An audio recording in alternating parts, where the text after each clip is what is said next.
Good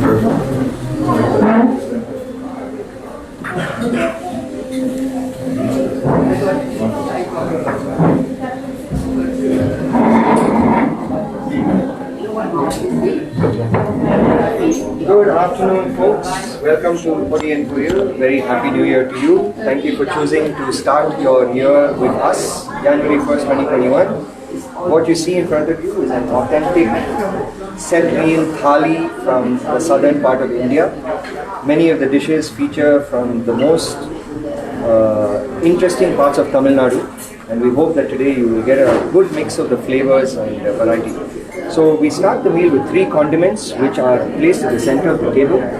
From the extreme left to the right, the one on the extreme left is garlic with peanuts, followed by orange pickle, and then the third one is ajwain, which is a very interesting spice used to aid in digestion. Now the way to start the meal is, if I can request each one of you to take away the applams that you have on your plate. You remove the bowl of rice or millets that you have and place it on the side. So you place the millet or the rice on the side. You take your spoon and serve yourself 1 tablespoon of the rice in the center of your plate, or the millets, whichever you've chosen to have.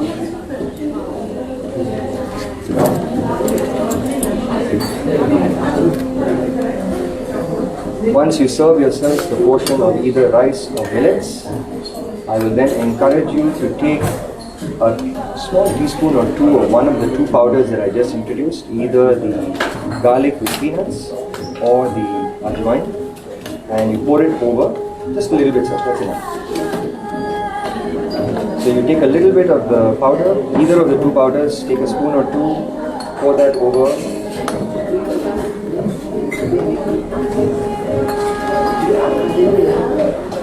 And I will then give, on top of the rice. There we go, a little bit more. And I'll pour a little bit of clarified butter. Now you can mix this properly and have it with the pickle. Pour yourself a spoon of the pickle as well, the orange pickle today.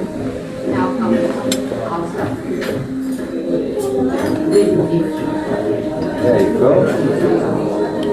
And start your meal. Traditionally, this is the authentic way to start a meal to help with digestion, to set you on the course to enjoy the rest of the meal. Now, you notice a number of other dishes on your plates today. We start from the fritter. So this is a deep fried fritter, also called a vade, and this is a specific vade called the medu vade, very, very popular in the south. I hope you enjoy it. Next, you have the dessert. This is a jackfruit paste pudding, which is a very interesting pudding that we make, and I hope that you enjoy it. Then we have got a mixed vegetable dish, which you must definitely try today. It's a good mix of what is called chayote. Chayote is a very healthy item. You have flat beans with lentils, which is called the usili, avarakai usili. You have the kalyana sambar. Now, kalyana sambar is a wedding lentil-based stew, and it's called a wedding stew because it was the pride of the host to be able to offer a rich lentil-based stew like this to so many guests for the wedding of their child. And so it was a matter of pride for them to offer it. Because it's the start of the year, we wanted it to be an auspicious start, so we offered the wedding sambar. And the last lighter stew is the rasam, which comes from Karnataka. It's called the Rasam, Kannadiga Rasam. Right? Enjoy the meal. You have the welcome drink that was served to you as well, which is a combination of lemon, ginger, cardamom, and jaggery. Please enjoy your meal, and let us know if you need extras of anything. Thank you. Thank you, Mr. Ragavan. Thank you. Pleasure. I can pour the ghee for any of the others as well. Looks like a very good mix. Thank you, sir. In the right balance, the carbohydrate, the right. protein, That's right. the vitamins, minerals, That's right. the greens, the sprouts. So it looks like it has everything in the right proportion to give a balanced diet. Ideally, we want every dish to feel that it is the right balance and excellence. I'm glad you also think so. Food looks delicious. You must taste it and then let us know whether what looks good also tastes as good. Thank you. We hope you give us the good feedback. Sure. And authentic. Yes, the idea here is to serve food as if it was served in your own home. So we have not compromised on quality of ingredients, we have not compromised on the process. Everything has been done paying a lot of attention to detail. Our inspiration is a 72-year-old woman. Her name is Jamuna Pati. Pati means grandmother. And grandmother is the one who has chosen all of these dishes that you're eating today with the help of our head chef Hema. The both of them collaborate to prepare these meals on a daily basis. Thank you. The 72-year-old lady comes here every morning and she's the inspiration for our venture. Thank you. Thank Enjoy you. the meal.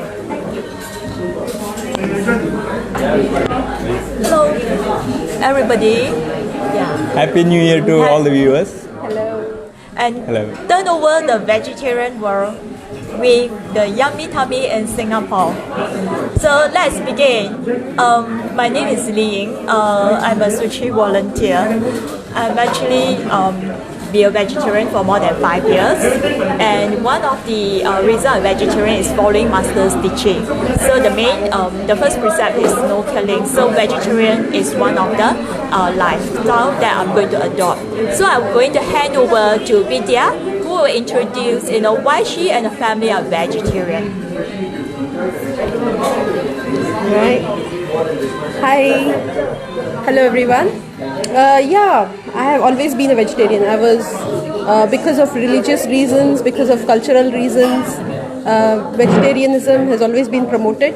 And even though I've had a choice to try other food options, there's probably, I would say, a mind block because of my upbringing. And I've never had a desire to overcome this mind block, because you can see so much variety in vegetarianism is available. There's textures, there's spices, there are different flavors. Everything's available in vegetarian food with the right proportion. So I've never really had the desire to try anything other than vegetarian. I'm very satisfied and happy. Today's focus is talking about vegetarian and kidney health. Let's listen to Sashi, who share about how to prevent the kidney disease from a vegetarian point of view. You might be wondering why vegetarianism and kidney health.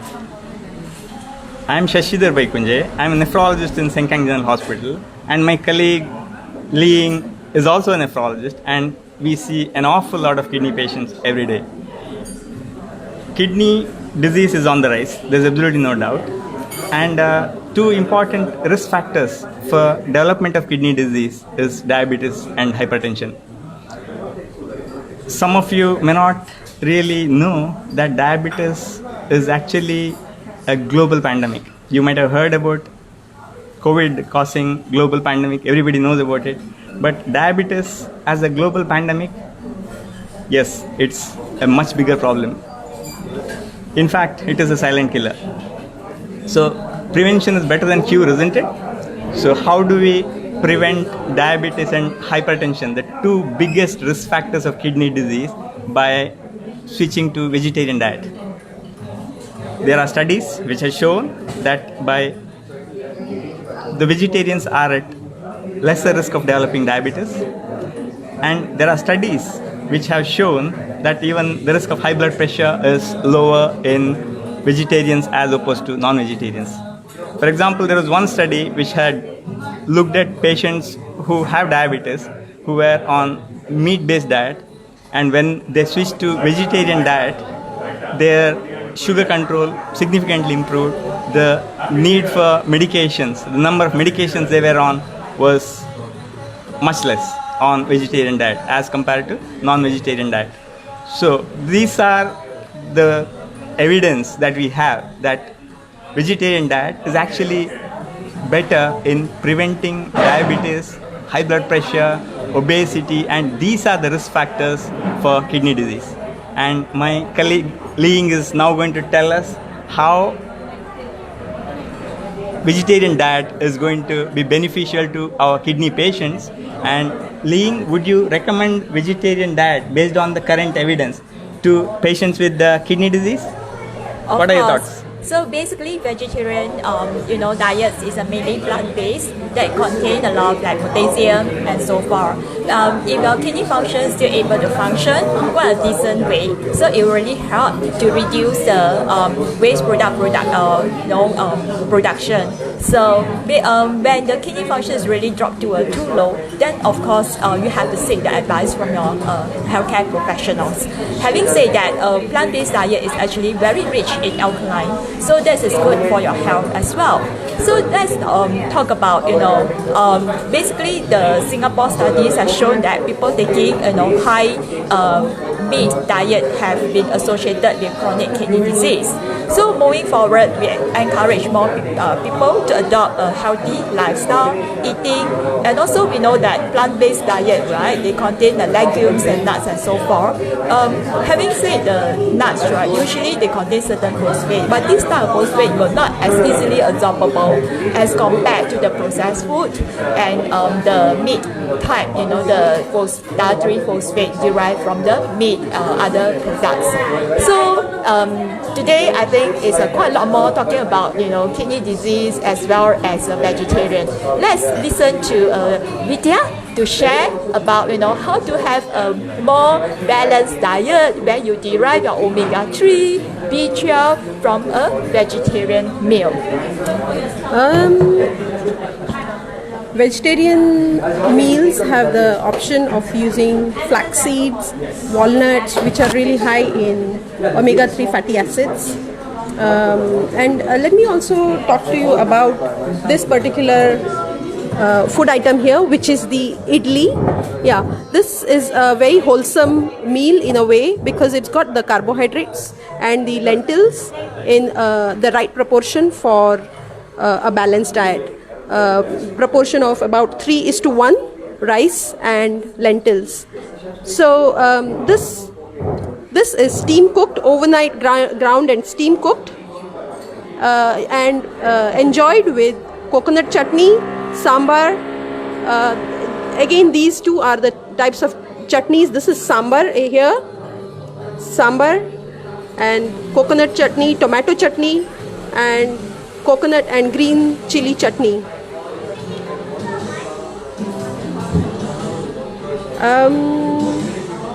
Li Ying, would you want to add anything more about? Yeah. I would like to ask a question to Li. You mentioned about protein restriction, low phosphate in vegetarian diet. Protein restriction is something that we recommend to our kidney patients to delay the progression. It looks like the vegetarian diet is perfect for delaying the CKD progression, isn't it, Ling? Precisely. So basically, less protein, right, which also help to preserve the kidney function. So anything else, Sashi, that I have missed out? One point that I would like to make is that the quality of the protein. There is a misconception that vegetarian protein may not be as good as meat, but that is not actually true. If you have different lentils, different vegetarian proteins in the right proportion, if you rotate and use different lentils, you can overcome that problem, isn't it, Vidya? Yeah.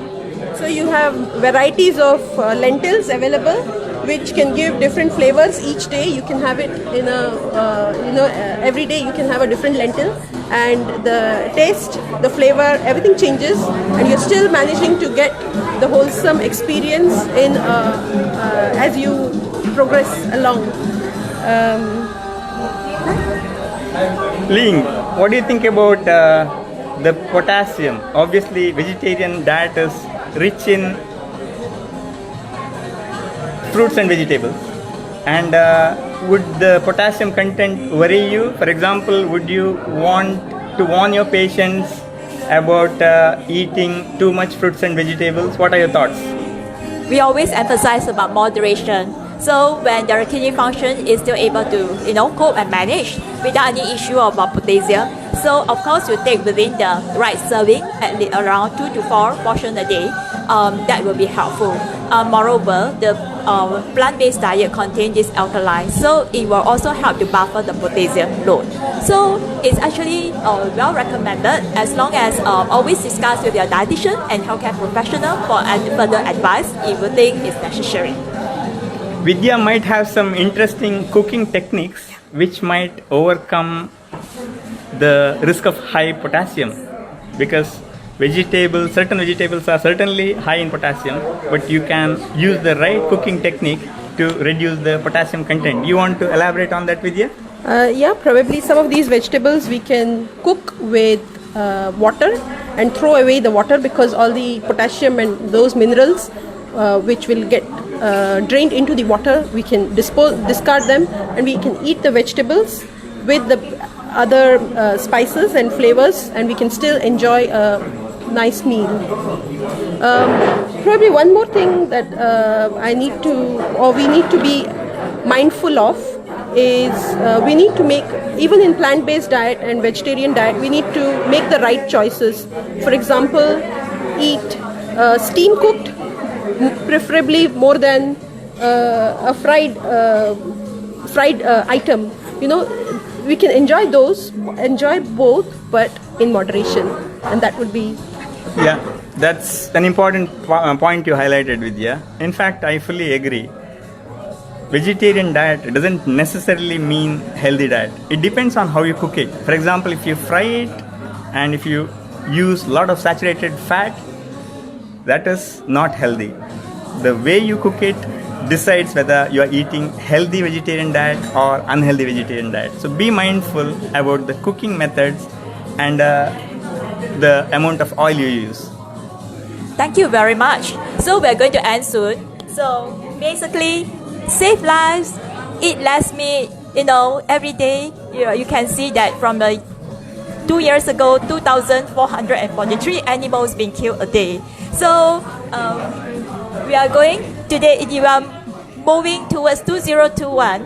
So basically 2 reminds us about every day 2 portions of fruits, another 2 is 2 portions of vegetables per day, and then 0, hopefully no more sickness, and 1, you can be part one of us to be adopt a plant-based diet. Bye-bye. Bye-bye. Bye. Bye. Happy New Year to everyone once again.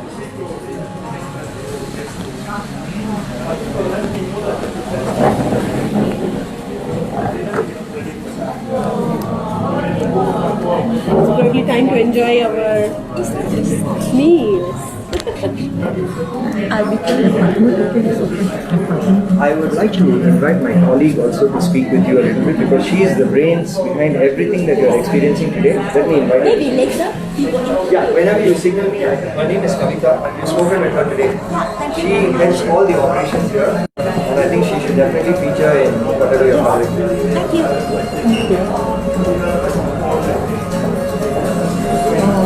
Very good, thank you, guys. How to switch off? You have to wait for a while. Is it still on? It's okay. No worries, just Is everything so